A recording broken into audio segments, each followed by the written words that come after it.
Ladies and gentlemen, boys and girls, welcome back to the Firefighters Podcast.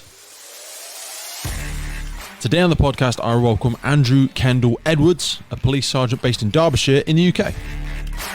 Andrew has experienced a long, challenging and rewarding career in the police service, and today we're going to discuss some of the changes that he's seen over the past decade or so in how our policing is done in the UK, the fitness tests, the operational duties, the changes to the role, and how the police service has faced these to improvise, adapt and overcome. We talk specifically about some of the fitness requirements and how they have changed entering the job. We also talk about some really practical tools about body language, about reading the situation, situational awareness that operational police officers use in their day-to-day role.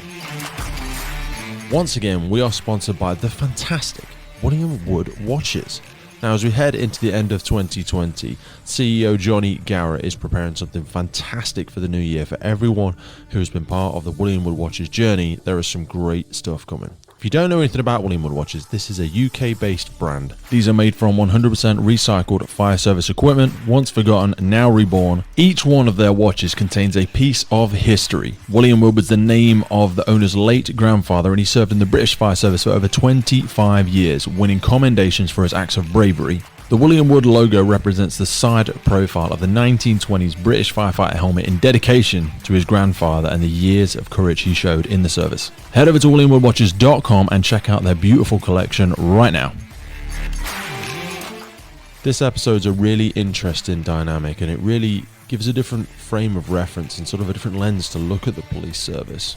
Andrew shares some really passionate things about his own personal experiences as an openly gay man in the police service, but also for somebody that has started to climb the ranks in the police service and really starts to appreciate the different aspects that you need to consider when you're looking at community, vulnerable people, some of the incidents that is affecting the police officers and how we're caring for them with the mental health support and the welfare. And I find it a really interesting conversation.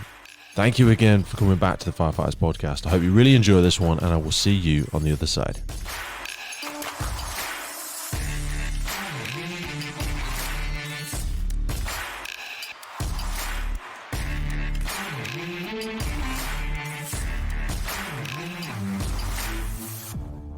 Andy, welcome to the Firefighters Podcast. How you doing, brother? Good, thank you. Good evening. Good evening, my man. I wanted to invite you on because you've had a pretty cool career in the police service. You were a police sergeant in the UK, and I wanted to bring you on and ask you about some of the changes that we've seen in the police service over your sort of career. So how long have you been in the police service now? So I joined originally in 2005 as a special, just to see if I'd like it. And then I got in full-time in 2007. So I'm in my 14th year full-time. 14 years since you joined? Mm-hmm. Awesome. So, I mean, some people look at careers these days, there's only sort of 5 or 6 years, but you've been in there for a while. What was the recruitment process like when you first joined? It was quite lengthy when I went in. I got messed around by another force within the region who said they wanted me, but then due to cutbacks, it was 2007, so financial markets crashed. Oh, crikey, yeah, damn. Jeez, yeah, 2007, 2008. That was rough. Yeah, so they pretty much ran out of money. And when they said they wanted me, they then gave me a phone call and said, we still want you, but it won't be for some time because we've civilianised a lot of roles and we've brought some older bobbies back on the front line that had been doing roles now civilianised. Yeah, we saw that in the fire service a lot. There's been a lot of grey book, green book, different roles that have now been, like you say, sort of privatised. But I always kind of feel like it's a bit strange because there's certain aspects of our role that, yeah, okay, you could do it in a public sector, but I always felt a little bit strange about it, about having members of the public that weren't necessarily part of the police, because it's quite some sensitive stuff that you guys deal with. Yeah, there's some quite horrific things that we do get to see, and we've got civilian investigators that are part of that now as well. Have you really? They get accredited by chief constables, get given designated powers to assist in their work and what they're required to do. So they're on the increase. Yeah, to be fair, I mean, like you say, it's just a skill set, so not anybody can do it. Like, I don't say to diminish the role, but I suppose there is pros and cons to bringing outside people into the service. What made you want to join the police service?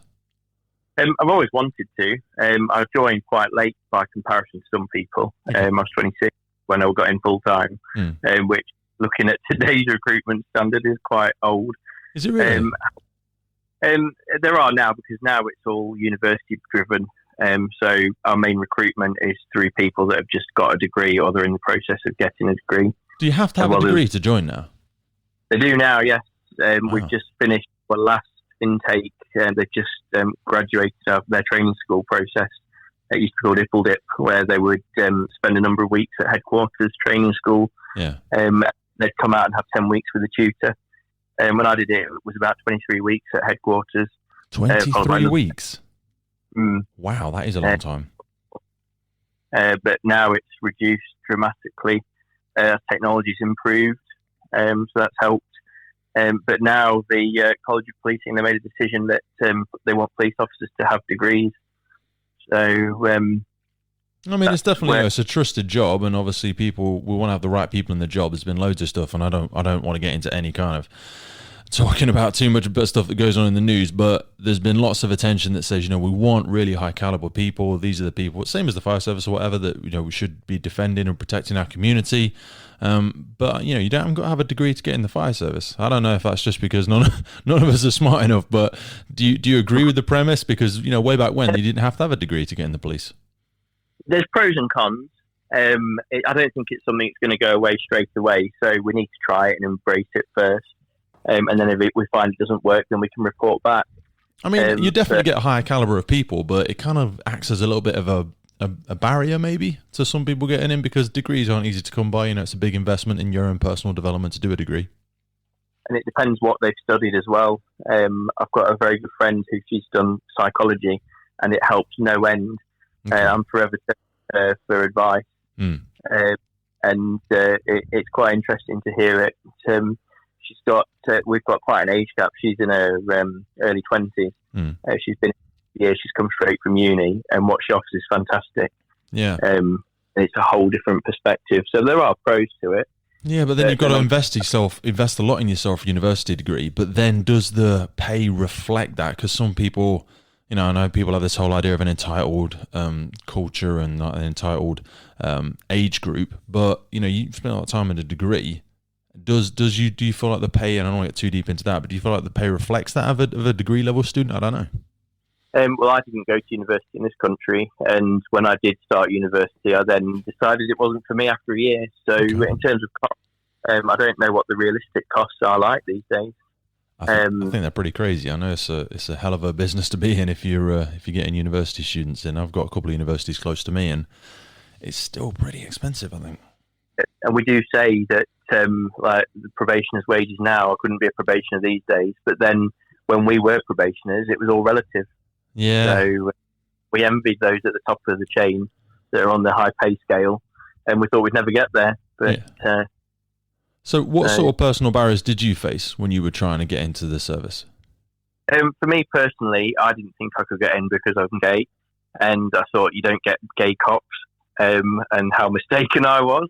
That wasn't that long ago, though. You're talking 2007, 2008, and you still had those feelings even in the past millennium. Wow. I think I hid it for about 2 weeks, and then realised I didn't need to. I don't know how I managed 2 weeks, mine, but did you consciously felt like you did need to hide it though? That probably still says a lot about the culture at that time. Yeah, I felt like I needed to prove myself. Certainly, when I joined as a special. Okay. I didn't want to be the one that didn't want to be crewed with, and one of my own things that linked in with my barriers is that I've never ever had a physical fight in my life. Okay. I'm not that kind of confrontational person. I thought, will I even be able to handle myself in that situation? Okay. But you get all the training that you need anyway. And I think half the time if you can talk to people, you don't need to get hands on. We had an officer on not so long ago, and they always said that if something if something breaks down to the point of physical violence, something's gone drastically wrong. Do you know what I mean? The art of communication is, and I in a past life used to work on the doors and stuff like that. And despite the fact I was a big, scary looking fella at the time, I don't think I ever had a fight. When I was on the doors, every now and again we would restrain somebody, but it was never, it would never break down to that point.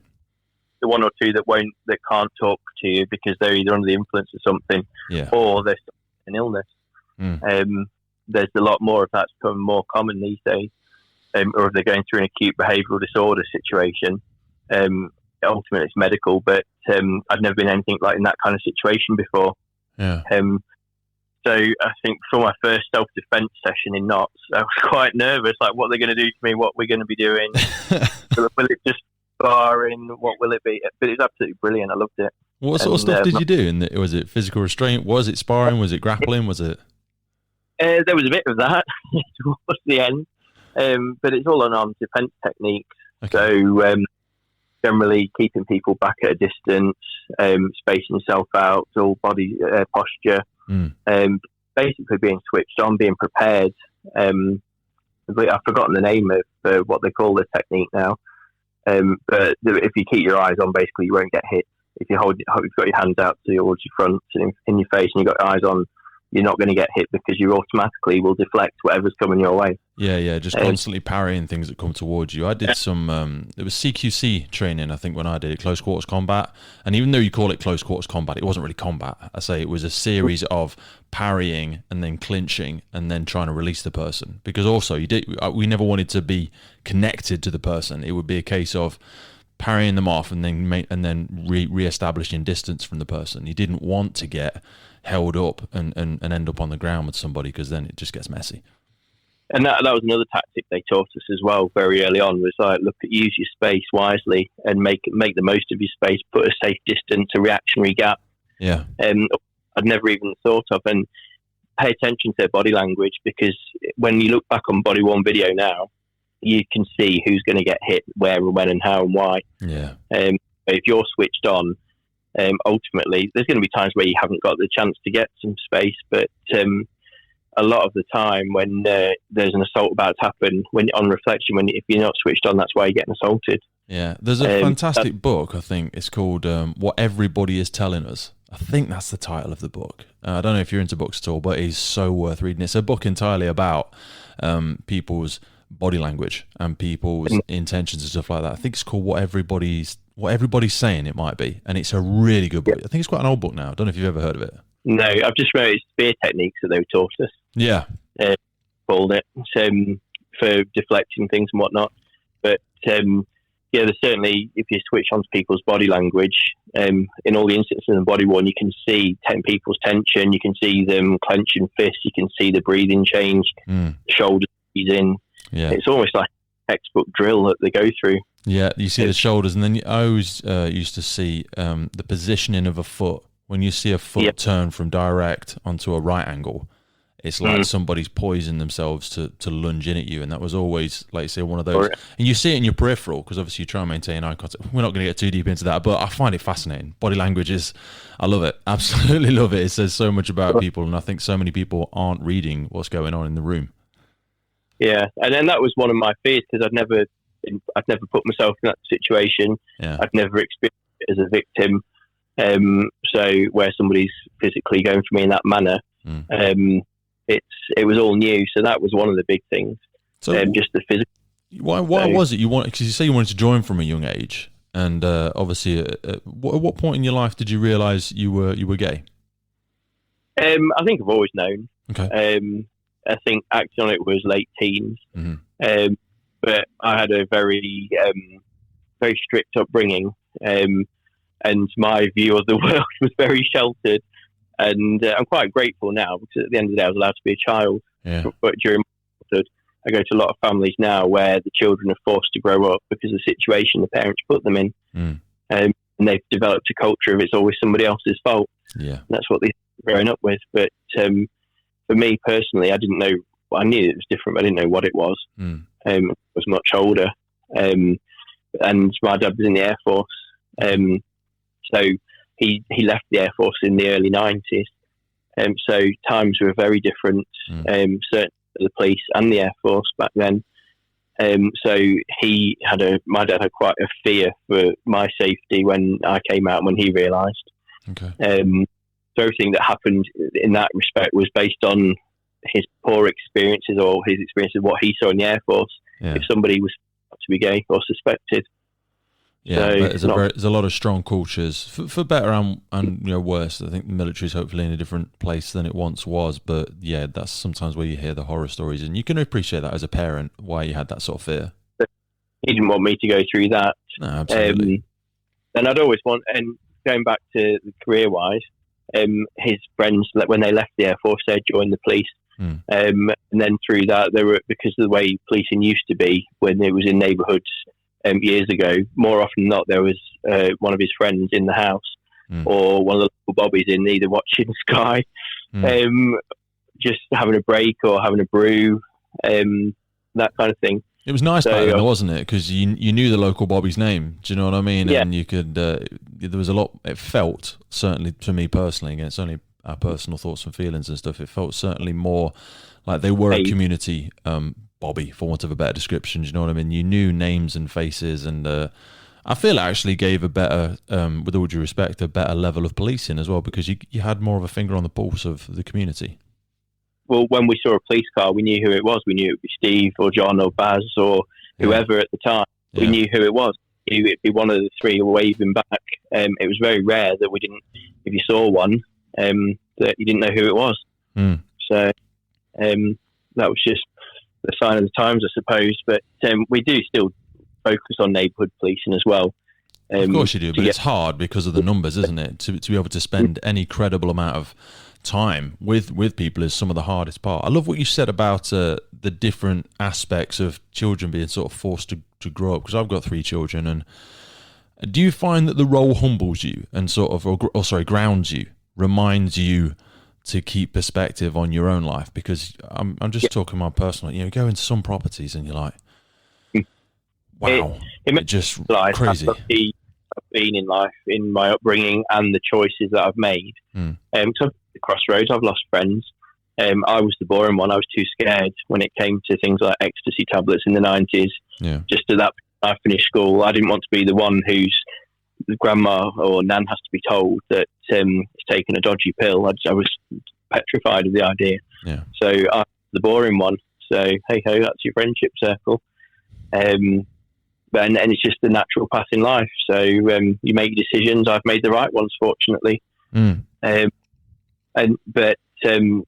do go into some houses, and then I hear where they're at, and it's just a blame culture, and a cycle. Quite often, there's a cycle of the same things are happening for the same reason. They can't see past it, and I'm nowhere near by any means perfect. No. But at the end of the day, I just choose not to dabble in these things or commit crime or get involved. There's choices to make in life. Yeah, and it's so cyclic, isn't it? As well, you can see it. You see it repeating, and you see it. You can see those seeds being planted. And I find, because or it's my personal opinion, of course, that the communities, because there's so many more people around now. So there's so many more people. There's less people to public service ratio, that the spectrum gets wider. I end up sometimes in some properties and you feel like, how did you get to this bit? Do you know what I mean? How did we get this far away from whatever it may be, personal hygiene, values, morals, the way we're interacting with our neighbours, or the things that we're doing in the property? And you think, how did this become okay? Do you know what I mean? How was somebody so excluded from societal support, as well as just like general, moral good? You think, when did this become okay, and how has this existed in this culture for so long? Because then if they don't have an interaction with a member of the emergency services or a support group or something like that, then they're almost vulnerable, because they're living in such a way that is destructive to their own health, but also to the rest of the community. I think you're spot on with the vulnerability side of things. Normally there is an underlying feature, certainly in the cases that we become involved in, more often than not now, it's vulnerability rather than criminality. So our roles become more social work based than, certainly on the front line in uniform, than preventing and detecting crime. Yeah. Well, you say sort of vulnerability versus criminality, but like I say, I think if I'm hearing you correctly, I feel like they walk hand in hand, because when we discover areas of criminality, there is often an aspect of vulnerability. For a simple example, sometimes we'll go to properties where there is a illegal drugs factory or something like that. You know, drugs are being produced in a property and it's been lined and stuff like that. And there's been some sort of defect and there's been a small fire in the property or something like that. And that's often why we go, they've bypassed the electrics or something like that. And within there, the people that are working there, sometimes they're trapped in the property and it's almost like human slavery. So that's when I feel like, that's the example I'm trying to give about the whole vulnerability and criminality, because there'll be somebody somewhere in that arrangement scenario structure that is very aware of what's happening, and then there'll be a number of people underneath them who are either have a mental vulnerability, they're not from this country perhaps, they're unaware of what is fair and equal treatment, and there's often a lot of people being taken advantage of either because of their lack of awareness or their lack of legal existence in our community. And that's where you get into the realms of organised crime gangs. Yeah. And it's interesting from your point of view, or hearing it from your point, because I'm a great believer in partnership working. There's so much that the police can do, but there's so much more. But if we share information like we should do, there's so much more that can be done. And there's all different agencies that have their role to play. And my last cannabis grow was exactly that. There's been a bit of a small fire that set the alarm off and set a sprinkler off. And so Brompton were there and then give us the call to say, we found you some work. So I find like we do come across them more than you guys, because not like because you're not looking, but it's often because something like that's gone wrong, because somebody's tried to cut too many corners, or you know, it appears like they're hoarding because they have lots of growth of some form or rubbish around the property, or the property's been boarded over, or it's all blackened windows, and it just becomes a strangely curious setup. And then often someone's taking their eye off the ball and something goes wrong. Yeah, but we certainly get the better results through that kind of work, because like if Joe Public on the street said, "Oh, my neighbour, I'm sure they've got a cannabis grow," we've then got to do a lot more work to develop that to be able to get in there lawfully. I know, and that is just, luckily I can say this, but I just think that's ridiculous in itself. You know what I mean? Why can't we just go and knock on doors? Because honestly, and this is why I don't identify which brigade or service I'm a member of, because I will happily go and just be curious, because for me that's part of my community work. Do you know what I mean? I'll be knocking on, just knocking on to make sure everybody's okay. You know, we're just doing home fire safety checks in the area. You guys doing? Do you want any fire safety advice? Because I feel like the fire service, we have quite a USP, and I read a long time ago that we've got some, I forget what the terminology they used, but we've got a strange, not credibility, but like almost likability. Because with all due respect, some people love and some people hate the police, and even ambulance workers, they get horrifically attacked sometimes, and it's a real shame. But the fire service, I would argue 95+%, and I hate people that just invent percentages. we have a pretty good interaction. You know, most places that we go, people are glad to see us. And the first time I had a child swear at me and I was in uniform, I was horrified. Yeah. And I was with an inspector, and it just shows how naive and young I was in my career. Because as soon as it happened, I was like, "Sir, he's just sworn at us." Shall I arrest them? They've just sworn at me. I don't know what to do. They'll just do that. There's nothing you can do about it. It's just one of them things. Right, no way. And sometimes when people have so much hatred, I can't understand why. I just think, is it because we've stopped you, we've detected the crime you're committing, or we've prevented you committing the crime? Yeah. Like, what is it that has caused so much hatred? Yeah, because it's visceral, isn't it? It's putrid. Sometimes you see it and you're like, whoa, what is going on, guys? Come on. Okay, you know, you got caught out or whatever, but come on, that's a bit much. And they go out their way to try and entrap us with strange websites, giving strange advice to people about they feel certain laws don't need to apply to them. It's a whole different world. Yeah, absolutely, a whole different world. And like you say, you'll just stumble into it sometimes and find yourself with somebody that's read a rule or a law on the internet, and they'll preach to you to the blue in the face, and it must be quite exhausting. It is, but fortunately, it's quite rare. So if anybody out there facing something like that, you've just got to do your best not to get personally involved or riled. Yeah. They're looking for that reaction. They're looking for you to lose your grip on the situation. They're inviting you in. Do you know what I mean? They've like got a grenade in a box, haven't they? They're like, it's up to you whether or not you open it and engage in the conversation. You don't have to. Indeed. So taking us back to the recruitment aspect, we've spoken and around sort of the expectations of what recruitment was like back then. We talk a lot on the Firefighters podcast about fitness requirements sometimes, because it's crazy to hear in different countries and different services what the requirements are. What was it like when you joined? It was a little bit, only very slightly more than what it is now. And an instructor in a neighbouring force who did my first unarmed defence training, he said to me that his grandmother would be able to pass our fitness test. Oh, no way. That's not a good standard. And then appropriate out that she's no longer with us. And that was his attitude, because in his day, you had to run to a higher standard. There was more physical work, stretching, strength tests. But when I joined, it was the standard bleep test that we have now, only 5.4. But we had a push-pull test to do as well, and a grip test. And so we found during my recruitment period anyway, that females were struggling with the things like the grip test or the push-pull, because they didn't have upper body strength. They were okay on the bleep test, and fitness, but in terms of the heavy machines like pushing and pulling, a lot of them struggled. And I wonder if that's why they got rid of that. But, so they've taken them out completely now, have they? Yeah, we don't do the push-pull anymore. We don't do the grip. So you just do a bleep test now? Yeah, 5.4.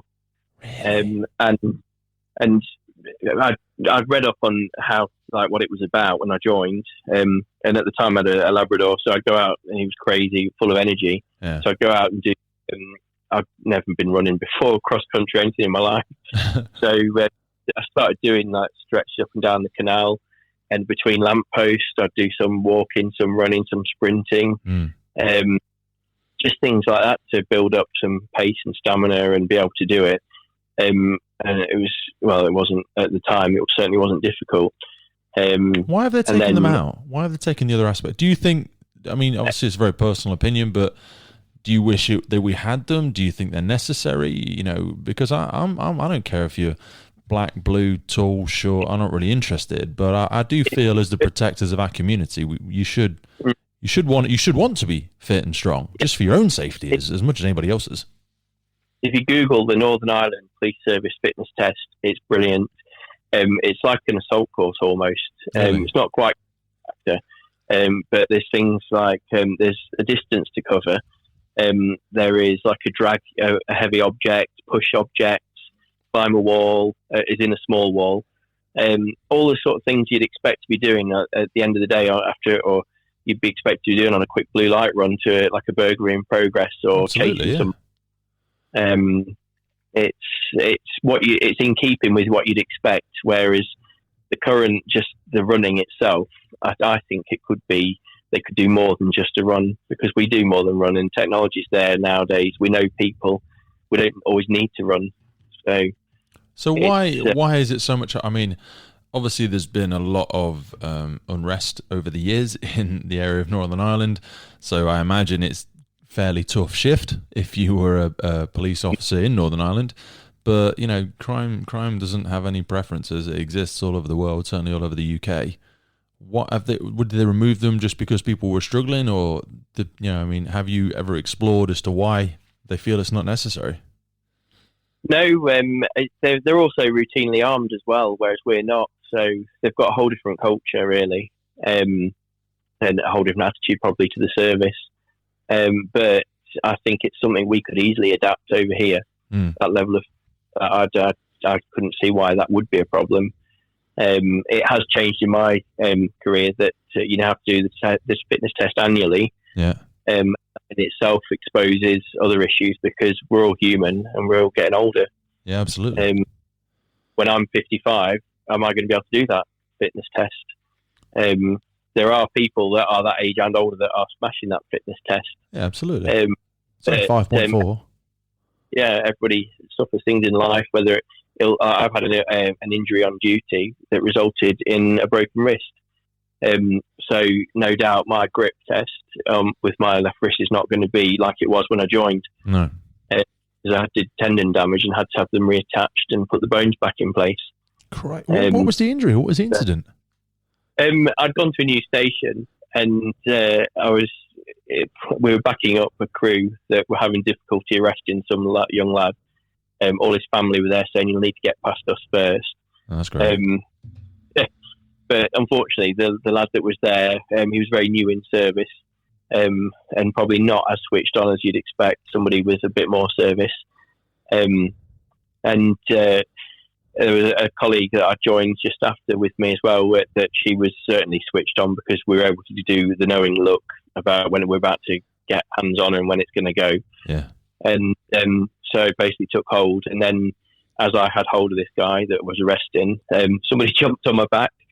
And then the whole family and the whole wad of people just appeared like stepping on an ant's nest. Oh, wow. I refused to let go. I didn't want to be the one that can't catch the burglar. Yeah. And so I just held on to it for dear life whilst I'm trying to get a handcuff on. I've got my colleagues then trying to get this lad off my back and trying to keep family away. We've got people fighting with family, as in taking them to the ground to stop them coming to me. It was quite a hairy one. But I didn't feel anything at the time. But when the adrenaline went afterwards, that's when I was driving a carrier at the time. And it's a manual transmission. And as I changed gear, my wrist just absolutely throbbed. Yeah. It was horrific. And I had to pull over and get my colleague to take over. And in the end, I just went to A&E with a nice swollen wrist. And they couldn't decide what was wrong with it. And they couldn't x-ray it because of the swelling. So it wasn't for some time afterwards when the MRI came up and showed the bones hadn't gone back in the right place.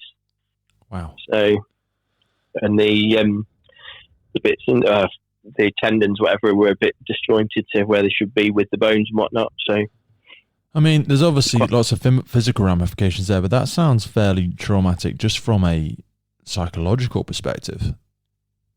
I think it was quite, looking back, we look back and we almost laugh now because it's one of them where we were a crew, somebody had asked for backup and then we got there and then we pressed the state zero button where we wanted some serious backup. Yeah. A friend of mine, it was her last shift in the comms room and she was going on to another office-based role. And I jokingly said, "Oh, we'll make sure it's a shift that you'll remember then." But we didn't anticipate that. And she said to me afterwards, "I thought you'd be joking." And when you press your panic button on your radio, it opens up channel for a number of seconds so the operator can hear what's going on and it'll ping on a map.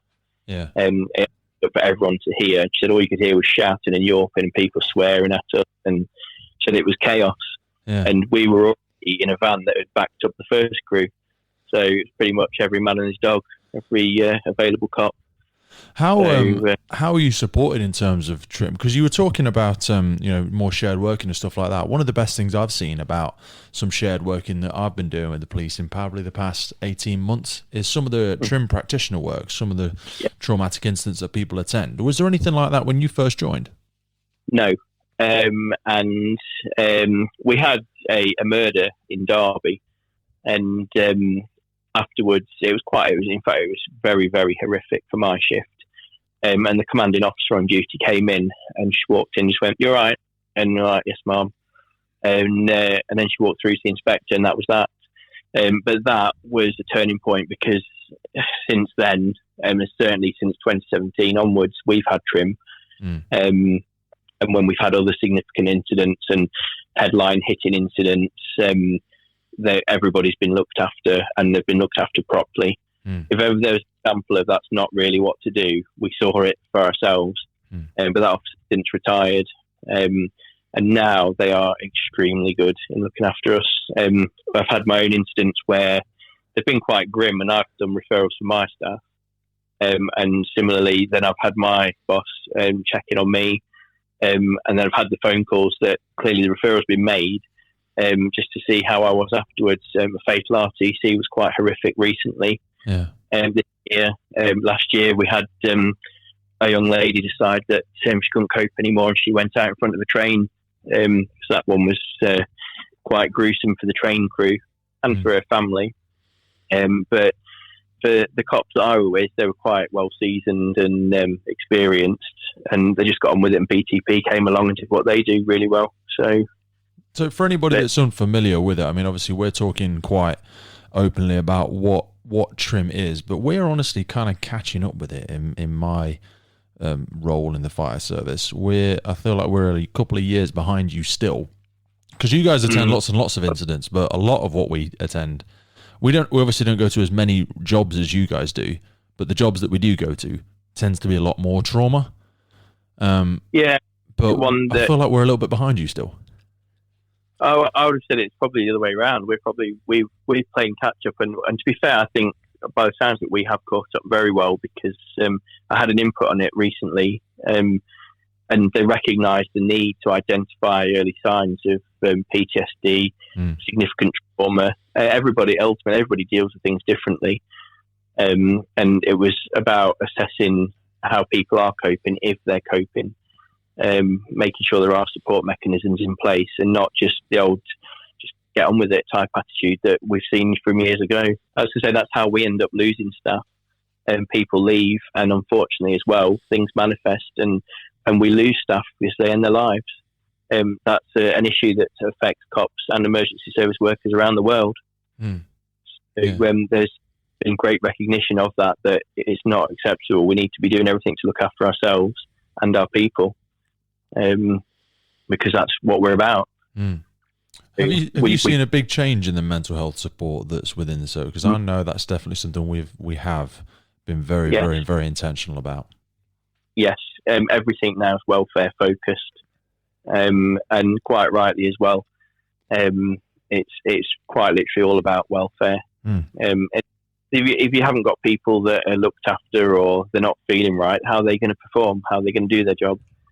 If they're not right themselves, how are they going to react when people do provoke them? When you do get that minority that hate us, with it in the face, pushing their buttons, there could be something horrific going on because of the previous job they've been to. They could have just given the nicest people the worst news, and have taken that, and then they're getting attacked, or they're getting the vile hatred and the trickery, or that they're trying to be made a fool of online or something on one of these YouTube channels, and yet they've just done something significant, and that they're not going to forget in a hurry.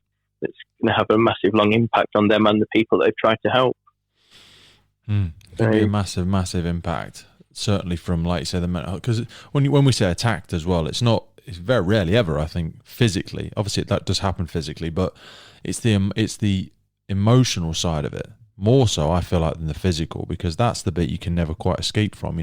Hopefully, once you've experienced a physically violent incident, there's ways of processing it and stuff like that. But the constant attack that officers get from a media perspective, you referenced obviously social media and stuff like that, I think that's now just the volume that's been turned up on that in the last 10 years is just ridiculous. I think they push for, and I totally feel that we are accountable. Everyone's accountable for their actions. But I think sometimes there's provocation in there, or it generates a fear of being able to do anything for fear of making the wrong decision. But I think certainly in our place, as long as you act with the right intentions, you're doing the right thing for the right reason, based on what's in front of you there and then, and any other information that you already have. So not just running completely unknown, you'll always be supported. So if your intentions are honest, and that you are trying to do the right thing for the right reason, you can't really go wrong. In terms of recruiting people, because I feel like it's hard for the fire service to recruit these days. We still get a lot of applicants, but it's not as popular as it used to be. Let's put it that way. And we haven't had anywhere near the level of attack and ridicule and criticism that the police service has. How have you seen recruitment change in terms of appetite for it and willingness for people to apply and that sort of stuff? It's a strange one, because you're right, the way that we get portrayed in the media, it is quite horrific at times. But every time we have a recruitment drive, we're inundated. There are thousands on thousands that apply, That's good. I joined, and it's the same now. And I've become involved in our recruitment as well. So I've interviewed for PCSOs and for new police officers that are coming in under the degree scheme, where they'll get their degree alongside doing their probation. And it's really interesting. It's mainly young people, I suppose, because of the university aspect now. Yeah. But it hasn't dissuaded people from applying. So, and the majority of people that are applying that I've spoken to or interviewed, they're very keen. They want to get involved. They want to help people. They want to be part of their local community. That's reassuring to hear. You said about fitness testing and how it had become an annual. I mean, we've had annual fitness tests for a very long time. How has that changed the way that you guys focus on your fitness and stuff like that? And is there any ramifications for people that sort of struggle with it? Yeah, there is. I think it's actually written down in policy that if you can't pass it, that you will have a decrease in pay. Really? Although I've not, yes. And I'm sure I might be making up it, but I'm sure it's around about the 10% figure of your salary. So if you fail the annual fitness test, you'll almost, not necessarily immediately, but but you're still going to be doing if you fail it, do you immediately take it off the beat, for want of a better description? Yes, you get put on restricted duties. Okay. So you don't go frontline confrontational roles. And say, for example, if one of my officers on my shift was to fail, if they were in ticket still for the last 12 months, it'd be okay, and they've got until their ticket expires to get back up to scratch. But if they were to fail, we would put a support plan in place, and we'd address what the root cause is, because sometimes it can just be the mental aspect of getting in a room full of people that you don't work with every day, and go through the pressure of that bleep test. Because for some people, it's the mental build up to having to pass the test that actually gets in the way of physically running it. Yeah, it's the whole white coat syndrome, isn't it? Somebody's there and you feel anxious or nervous. Do you do it in groups then? I laugh because on my last one, I made my friend run with me because I thought, well, if she runs with me, I'll be able to keep up. I think that'd be easier. Yeah, if you had people running with you, we do all ours on your own. Yeah. Oh no. On ours, because our basic annual officer safety training, you generally get a mix of those that are trained to do police support units, so riot tactics and the riot gear. Okay. And we have to run to a level, only 6.3. But they tend to separate those that are out on the PSUs to those that are on normal duties. And so you get those that have to do the 6.3, they get that out of the way, and then they'll do those that have to do the 5.4. So is that the only difference in the fitness requirements? Because when you say riot police, or people that work with crowds, or notably more physical aspect of your role, I'd have thought you need to be a lot fitter to do that. And surely there's some push pull stuff going on there. Well, we used to do the other old test with the long shield, where you'd go up on a gym bench with it. So you'd be holding it out in front of you, and you'd have to step up with both feet, so like up, up, down, down, and just keep in that pattern for about, I can't remember whether it was 3 or 4 minutes, but by the end of it, you're like a robot, and you can't feel your legs. It was stepping up, holding this big shield. So, did you never have to take an impact though? Was that not part of it? In what sense? In a sense, like if you hold a shield and I throw a medicine ball at it or something, I don't know. I've had a tyre drop on my head in training. I've been hit on the head with a drain pipe pole. The trainer got told off for that. That was the size of it. Yeah, okay, so they don't necessarily test it as like a physical pass-fail, but they cover it in a training aspect of pretty intense. Yeah, so we get used to the flame, so we can trust the equipment that it is flame-proof, and that if you stamp your feet, the fuel will drop off. And also, they throw petrol or something at you, do they? They throw flame, for want of a better term. Yes, and I got caught out on one occasion. We had a live exercise at a prison that we got called to, and we weren't told quite what we were going to. And then a friend of mine who's since been promoted, at the time we were both PCs, sat in the back of the van, and I'll get your lunchbox out, we'll be here a while, nothing ever happens on these things. And next thing we were told, out, code 1, which means full gear, flame proofs, and long shields. And we're like, no, you're right. So we got out with the long shields and the blue helmets. Hadn't got flame proof. Next thing, we could smell petrol. And that was it. Then down came the petrol bombs. And we just got, my eyes were stinging. I couldn't see, but I could feel a cup on each shoulder. So, because we were in proximity, and so just marched through it. So I'll never be caught unaware again. No, it's only going to happen once, isn't it? Yeah, so I will never ever believe the old time cop that sits there and goes, yeah, nothing ever happens. So that's when you need to be prepared. Absolutely. So what's part of the day-to-day role as you see it now? Because obviously things like that are hopefully quite rare. Yeah. What is the role of sort of a frontline police sergeant now? So there's all different aspects and roles anyway, but I work in response at the minute. So we generally deal with whatever comes in, whether it's an emergency or a non-emergency. Anything that requires an initial attendance, and we'll screen out what then needs to go to a specialist department, lock down the scene, do golden hour inquiries, all sorts. Yeah. So there's no 2 days that are the same, and that's the beauty of it as well. You don't know what you're going to see that day. So, and that's one of the actions. What's it like balancing a team and being ready for all that sort of stuff? Because like you say, you're in that sort of managerial leadership role now. How do you balance the care? I know you say you've got a lot of support mechanisms with mental health, but it's tough when you don't necessarily work with the team every day, but you've got responsibility for them. Yeah. Well, I make a point. I get to know I know my team now, and I think all of my colleagues in the same position. We get to know our staff, and we're certainly encouraged to as well. Have a check-in process. I once had a really good inspector who said, he sat me down and started talking to me. I'd not met him before, and he's like, tell me about this, tell me about you, tell me about this and that the other. And I just looked at him and he's like, how do you expect me to support you or manage you, or let me tell you about who I am and my leadership? So it works both ways. But if I don't know anything about you, how can I engage? And he was quite right, really. So I've got a mixture of cops that have been in up to 18 years. I think it's our longest serving one. Yeah. The one who has the least service has been in about 3 months.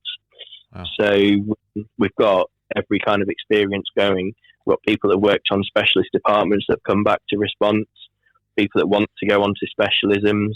So it's all about knowing them, what makes them tick. And also, if I have to allocate in slow time as well, I know who to go to, who needs developing where, based on what they've told me or what I've observed. I know where my skill sets lay. If I've got a particularly challenging situation, I've got other officers that have that are tasers, so I know whether they're required or not. They've got a different level of training, just for when it comes to dealing with decision making. Because they go into a lot more detail with decision making with taser than with the standard use of force. What is your approach to leadership? What's your thoughts on a good leader from experiences you've had and managers you've had? How would you demonstrate leadership in your role? Well, I'd like to think I'm not as bad as I could never be, like the really worst ones that I've had. Yeah. I've been fortunate. I've had at least 3 very, very good sergeants that I'd like to think I took a bit from each of them, but I've also had a couple of poor ones. I had one that just said yes to absolutely everything, which meant no to everyone, because he just said yes to everything for an easy life. Yeah. I don't think that worked at all. And then I had somebody that we don't know how he made his post, because he didn't really. His enthusiasm outweighed his ability, I think. Yeah, he's got to strike the balance somewhere, haven't you? One of those where he's genuinely a nice person, just not when it came down to policing. So we had to agree to disagree. But I like to think that my style, I certainly wouldn't ask any of mine to do anything that I'm not prepared to do or haven't done before. Yeah. Because ultimately, we end up having to do things in the job that you don't do in any other job. So I'd like to be able to recognise what they're going through. I've done it. I've been there. I certainly haven't done everything because there's so much to cover in our jobs. But the vast majority of what we're exposed to, I've seen before. I've had different reactions from people. So I'd like to think I'm quite supportive and that I can relate to what my cops are going through, set some expectations. But one of the main expectations that I do like to set is that just because the control room is sending you to a type of job does not mean that that type of job will be what you get to at the other end. Yeah. And this was drilled into me from an officer that I worked with in the force for the very first time when I joined. She said she once went to a road traffic collision, that when she got there, it wasn't a road traffic collision at all. It was a domestic incident, and quite a nasty one as well, quite a nasty assault, but it'd been made out to look like an RTC. So if you go there with just one hat on, thinking that this is what you're going to get when you deal with it, you're going to be in for a shock when you get there if it turns out not to be quite as reported.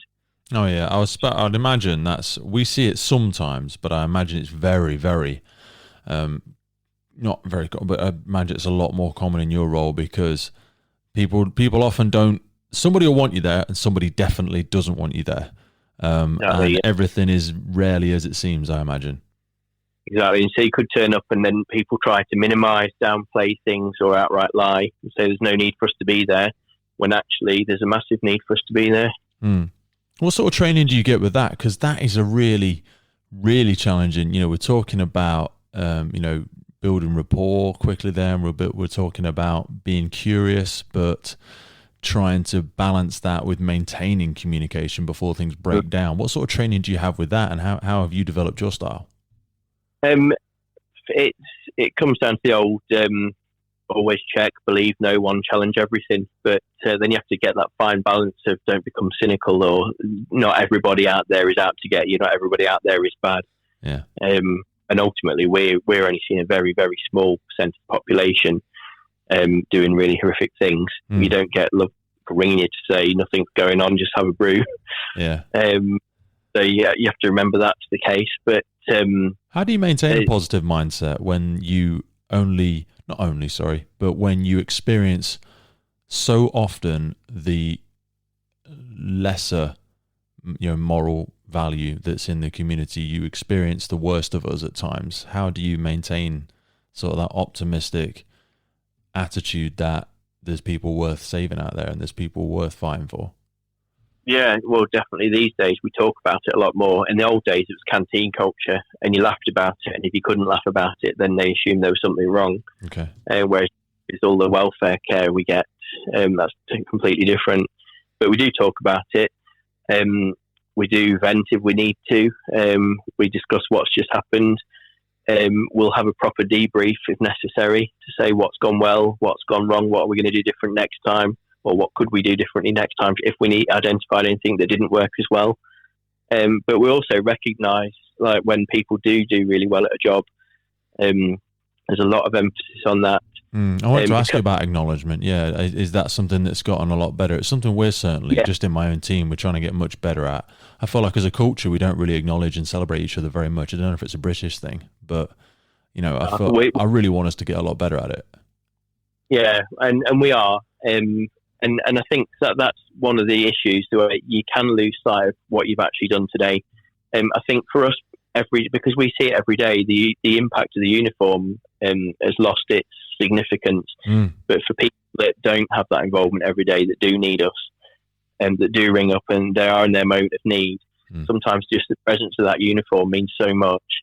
And they might not say thank you, or they might not seem pleased, but actually genuinely they are, and you know that they are. The end result, and then by the same token, you get people that are incredibly grateful you're there.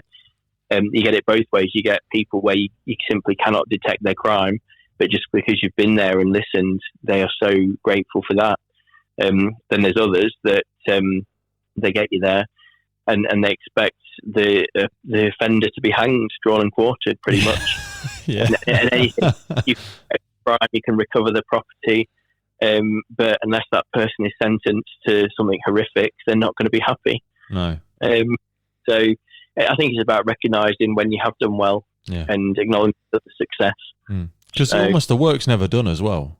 Do you know what I mean? There's an aspect of that because I have it, certainly in some of the stuff I do privately, you forget the wins so quickly because there's always something more. There's always there's always another thing to do, that the work is never completed. So how do you not, do you guys have any sort of, and you obviously try and communicate as much as you can with your team, but do they still have the, sort of annual recognitions, or are people awarded for things these days? Yeah. We have award ceremonies, we have, they do an annual recognition where they do like a community officer of the year, that kind of thing, team of the year. And they're just going through a process like that with us at the minute. And because of COVID, they've not done it like in the old traditional way where you get informed of a nomination. Yeah. And they did a really good video of one of my friends where they went up to us to say, "Thank you for agreeing to this recording. We want to let you know that you've been nominated for XYZ award." I think it was actually beat Officer of the Year, something like that, Community Officer of the Year. And what she didn't see was the Chief Super behind her. And when they said that he was behind her, she turned around and he got the award in his hand for her. Oh, that's great. And it was like a really heartwarming. It was really genuine as well, because she had no idea. Yeah. She thought she was just being told she's going to be nominated, and then you'll tune in, there'll be a vote or something, or whatever the process would be. And it completely swept her, so she didn't expect it at all. That's good. It's really important that we do stuff like that. I know some people see stuff like that and they roll their eyes because they've almost become numb to it. But we've got to keep doing that. Do we do it perfectly? No, nobody's saying that we do. But is it important that we keep trying and that we keep acknowledging? God damn, it's so important. We've got to keep doing that. Yes, we've had other methods as well. That 4 of my shift, I nominated them for a commendation based on, they went down on a train track and saved a woman from going under a train. And the amount, it wasn't just a case of, oh, there's a train track, go on it and grab her. They saw her, and then she was on a bridge, and then they turned around, she'd gone off the bridge. And so they went next to the bridge thinking that they could step down, and it was in the dark. And the first cop, she went, and she then, as she was falling, realised the distance involved, and followed by the second one. And so then they were pretty much stuck down there, down an embankment. And they went after her, and then she was physically resisting. 2 more managed to get on the line a bit further up and were able to then run along the line. But then a train came, but the train stopped for them and they got on it. So crikey, you couldn't write it. And this is why I nominated them, because they had a massive freight train go past on the other side as well.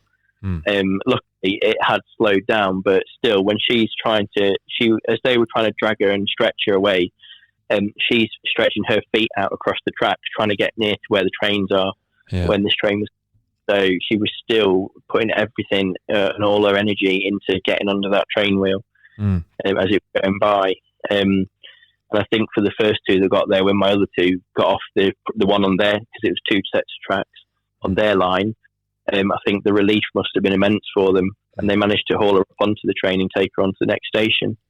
How much does the risk assessment training go into some of the stuff you do? And that's not it's not in any way a criticism, because you've got to, we operate outside of operating standards every now and again if the needs must, and at the end of the day we're trying to save life. But I've been to incidents where I've turned up and someone's hanging off the side of a building and police officers have already climbed over to hold on to this person. And ordinarily had this incident that this is why I've nominated them. They acted without thinking. They just went straight on there to try and save a life, and luckily they did. Yeah. But it gone wrong. They put their own lives at risk. That's what I mean. Had we had information that there was a female on a bridge that then jumped, as opposed to seeing it and reacting, there would have been an order out. You're not going on the tracks. Let's get the people involved. The right resources, or get Network Rail involved straight away, get caution online. We have processes. Of course, yeah. And that happened with the previous job last year that we did the trim referral for. It was a case nobody's gone on the line yet until we know that it's safe. PTP put a lot of effort into training their officers for this trackside safety, but we don't have that. No. And it's the same if we get a job on the motorway. Quite often my officers are very, very keen to get on there and go and do the necessary and help. But they're not trained often in motorway tactics or anything of the sort, in rolling roadblocks. Motorways are scary. They are scary. Yeah. We go there and we've got a massive big fire engine, and it's still sometimes you see people flying past, and we try and fend off and stuff like that, but it's like the Wild West out there sometimes. Let ops who are trained get on with it, and be ready to back them up as soon as they need you. And as soon as they say it's safe, then you can move in. So it's about minimizing the risk. So now you obviously developed into this role where you're able to look after a team, care for a team and stuff like that. What are the development opportunities in the police these days? Because that's sometimes a key thing when people are looking at careers, that is there an ability for me to develop, and what sort of investment do the police do in leadership and career? I would quite hand on heart say the only thing that will hold you back is yourself. If you want something, there are opportunities. You need to chase them, you need to look for them. They advertise them. There's schemes to go on to develop. They promote personal development. You can be mentored, and there's all sorts of opportunities. They do it within staff networks where there's underrepresentation. They do it for women where we've historically had a lot of underrepresentation. Okay. All sorts of things. If they want to develop and become a detective, there's pathways. We focus on career pathways now because ultimately, and we're a small regional force compared to someone like the West Mids or the Met, the Metropolitan Forces.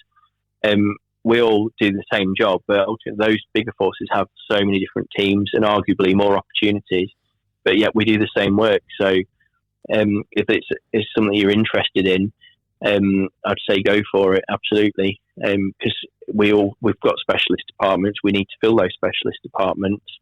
We need to fill them with the right people. Absolutely. What do you feel like the challenges are looking like for yourself in the next 12 to 18 months, and where do you feel like your path is leading? What sort of stuff are you getting after? I'm going to try and work towards promotions without doubt. And if I don't make it the first time, I won't stop. And for me, for my own process to get where I am now, you have to do the exam, the sergeant's exam. And I'm not academic by any sense of the word or stretch of the imagination. And it was horrific each time I sat in that exam room, and I did it a number of times. And then this year I said enough. When the year I passed, I said enough was enough. It feels like this year because it feels like I've been in this particular role 2 minutes. Time flies. But when I did pass, I changed everything about how I was studying because I was determined to pass in the end. It was becoming a joke that I kept failing by 1%. Really? And then this time I didn't pass by that 1% that I needed. I smashed it. Put in that extra. And it's taught me that if I really want it, then I need to work for it. It's not going to come on a plate. And then the next stage of the process, I researched what that involved. What is it they're actually looking for? Does that fit in with me? Because ultimately as well, there's other ways to go. There's a lot of side steps to do rather than go up if necessary. Yeah. So I've ruled myself out now of going on dog section as a PC dog handler, which I wanted to do beforehand. I'd have loved that role. But now I've positioned myself away from that. There's all sorts of things that you can do, but I think you just need to make sure that you are going to put in the work. And if you do put in the work, you'll get there, you'll succeed. I think people forget that development can also be laterally. People hear development sometimes and they go, "Oh God, it's not all about climbing the ladder." I'm like, no, I didn't say vertically. Developing yourself. There's so many ways to develop yourself in your roles. Exactly, and we need some expertise areas. It's all very well being a jack of all trades, but then you become an expert in none. And we need skill sets. So we need people to stay in that rank and then move sideways or become a specialist. And there's a lot of roles as a PC where they end up giving advice to commanders on the ground. So quite often when you go to like a football match and you've got a high ranking officer, chief inspector or superintendent working on the ground, you've got a PC next to them that's an attack advisor giving them the options, or pointing out what's going on with another set of eyes, giving them contingencies, helping them make the decisions that are necessary. Absolutely. We see that a lot in our roles because obviously the strange variety of incidents that we attend, we have a lot of subject matter experts who will come from very, very different ranks because there's so many things you can attend, from chemical incidents to floodings to some random stuff. Do you know what I mean? And you're like, nobody's going to be an expert in all of these things, and we do need people to have that passion and ability to diversify and go deep into an area that gives us that breadth of knowledge across the entire service rather than just in the people at the top. Yep. And it's brilliant when people do have that flair and passion for a particular role as well. And if they're good at it and they want to do it and they want to succeed in it, that's what we need. Absolutely. So if you force somebody into a role, they're not necessarily going to perform. So looking back over your 14 years, what sort of if you met the Andrew of 15 years ago, with all those personal doubts and still going through your own personal challenges, what advice would you give to yourself? I'd say that adage before, the only thing that will hold you back is yourself. If you want to go for it, go for it. If you want to succeed, put the effort in and get on with it. Crack on. Because you're supported, you will be given the opportunities. They'll give you the materials to learn with, equipment that you need. It is a completely different organisation now to when I joined, and that is for the better. So. I always think that the best thing for people to do is to join the fire service, but I very much appreciate when we're on the feet on the ground and I see our brothers and sisters from across all the services, and it really gives me a reality check of how that collective sort of tri-service effort is more important now in our communities than it ever has been. So for anybody that doesn't want to join the fire service, what advice would you give to them if somebody that's heard something you've said today? What's the best way for people to look into it? Definitely join us instead. Generally join you instead. They might not be smart enough. Do you know what I mean? They might have to come into the fire service. Well, I've been when I was on beat, I was always in my local fire station when it came down to referrals and getting people to set up with smoke alarms, hoarding people, that sort of thing. You had to talk about hoarders. Yeah. And then you get to know your local watchers. Yeah. And on the whiteboard in the room, they've just got massive mathematical equations. And I'd say to them, what's this about? Like, oh, this is how long you've got in this kind of fire or this kind of property. And they've written out equations on the board based on the length of time to burn a certain amount of area or material. Yeah, we do have some people. When you talk about getting passionate, there's Institute of Fire Engineers. Every sort of 11 months, you'll see people start writing up Bernoulli's equations and all this sort of stuff. I love it. I really enjoy that part of it. But some people just really boggles their mind. It boggled my mind. So you keep it simple. Great stuff. Rivalry and the banter and the camaraderie is brilliant. And even with ambulance service as well. Yeah. You end up forgetting that you're in your own car and you wave to an ambulance and they probably think, who's that waving?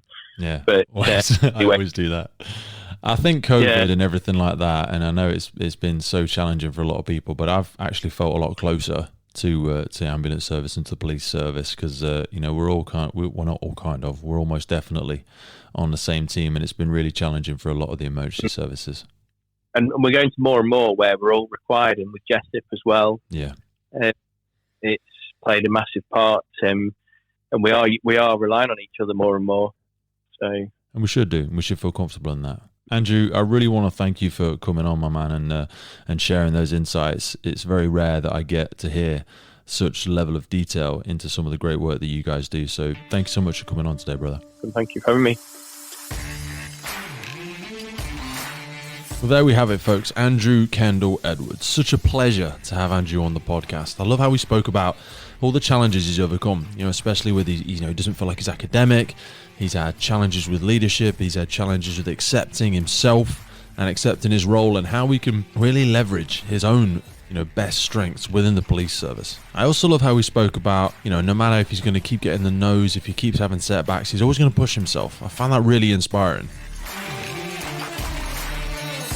It really reassures me when I reach out to other members of our emergency services and I get a chance to talk to somebody for even just a brief period of time and hear how they're getting after it, how they're really pushing themselves, how they're trying to better themselves. And especially in the police, they're facing some really, really colossal Everest-style challenges in this day and age. And it's incredible to hear people like Andrew on the front line, trying to lead by example, supporting his team, encouraging them to better themselves and also supporting their development so they can go on and achieve more. Thank you so much for coming back to the Firefighters Podcast. Once again, a huge thank you to our sponsors, Wood Watches. Head over to woodwatches.com if you want to continue to support the emergency services and get yourself a stunning watch. Carry the spirit of the fire service with you right there on your wrist. And also a huge thanks to the British Firefighter Challenge. John and the team are warming up for a big comeback in 2021. If you want to better yourself, if you want to push yourself physically and set a goal up for 2021, head over to BritishFirefighterChallenge.com and check it out. Thank you so much for coming back and joining us. We really do not take your time for granted, and we thank your continued support of the Firefighters Podcast. Stay happy, stay healthy, stay hungry, and we'll see you here again real soon on the Firefighters Podcast.